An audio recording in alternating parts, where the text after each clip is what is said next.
Well, the modern lifestyles we lead depend on a huge amount of energy.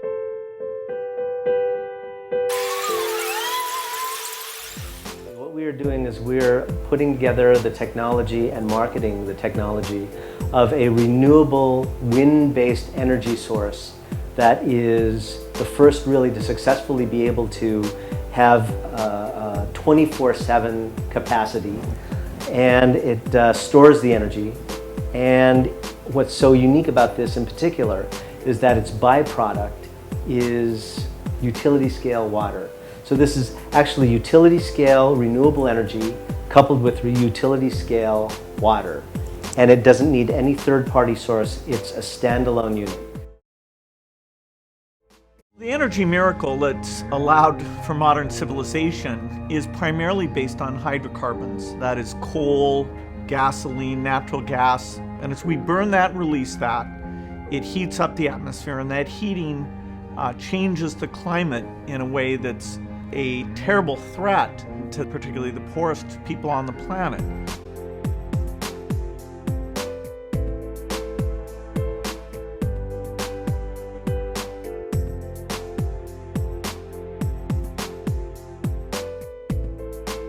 Is the most revolutionary device designed and built, I think, since the wheel.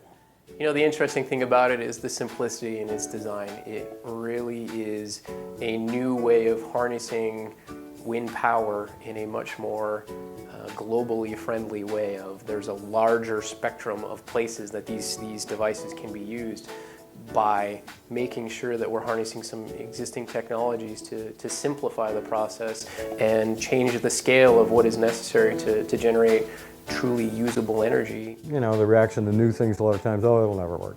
You know, which is said about the airplane, which is said about the telephone, which, you know, you name it. And so that didn't bother me because I expected it. But the people who know, like these engineers I've been working with here at Elite, the PhDs in physics that I talked to and mechanical engineers, after I familiarized themselves with the elements of it, they agreed it would work. It's a change in direction or change in the idea of how to run a windmill. Right now, windmills are getting larger and larger and larger, and this one is basically compacting it back down to a usable space. And the amount of wind that it takes to drive this is much lower than what typical windmills, wind turbines use. I mean, when you got to run it at 15 miles per hour in a big, huge area versus something that'll run at a few miles per hour in a very small area, it's very efficient. You don't need a lot of infrastructure. You can take that unit, move it, and plop it down and go, here, you need to use it, such as disaster areas. There's no infrastructure there. So you take this containerized unit, drop it into a disaster area, turn it on, you've got power. Well, the technology was something that interested Z and I a lot, not because of our background in aerospace and defense, obviously, but because of how this technology could be applied to solve global distress, you know, all over the world.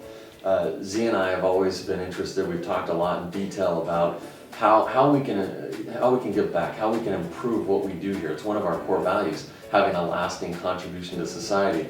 So it really affected us on a personal side because of the far-reaching impacts that this technology can have that will benefit the globe. It's a technology that potentially is so disruptive, we didn't want to be hampered by anybody who may not want to see us go forward. So we've kept this all in-house and all very quiet. The fact that it can create water as a byproduct of the compression of air, which has been around for hundreds of years.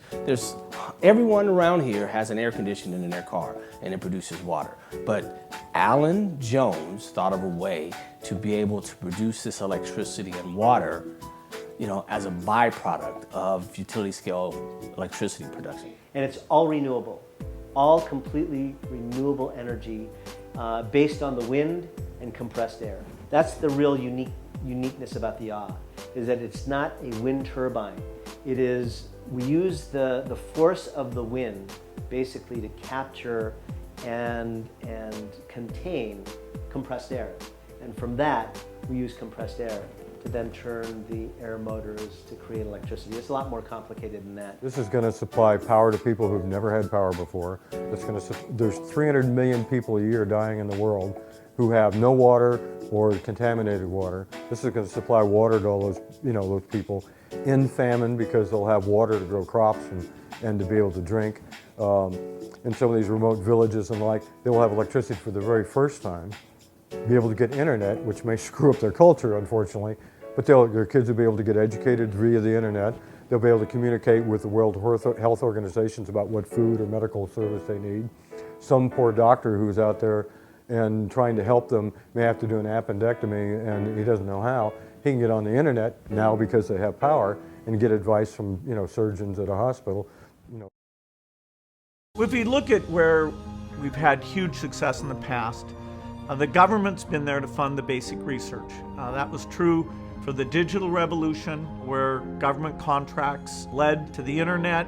We need the basic research, but we have to pair that with people who are willing to fund high-risk breakthrough energy companies. And what we've done is we've not gone out for outside financing just because we've been keeping this all very quiet. What's interesting about the and very simply, right now there is no renewable energy source that is completely renewable, that is 24/7, that actually stores the energy and can, at any given moment, be able to produce X amount of kilowatts or megawatts when asked.